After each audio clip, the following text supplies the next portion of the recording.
Hey everyone, today I'm going to show you exactly how to fix the Lemonade Insurance app if it's not working in 2024. If your app keeps crashing, freezing, or just won't open, stick around because I'll guide you through the easiest solution step by step. The first thing you want to check is whether your app is up to date. Running an outdated version can cause all kinds of issues.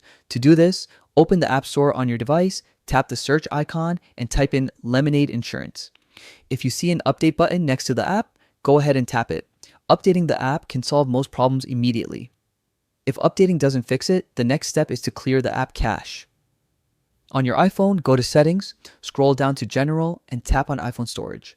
Look for the Lemonade Insurance app in the list, tap on it, and select Offload App WAPA. This removes temporary files but keeps your data safe. Once the offloading is complete, tap Reinstall App.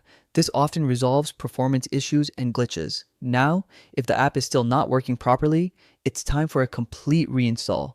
First, go back to the app settings, tap Delete App, and confirm to remove it from your device. Then, open the App Store, search for Lemonade Insurance, and tap Get to install a fresh copy.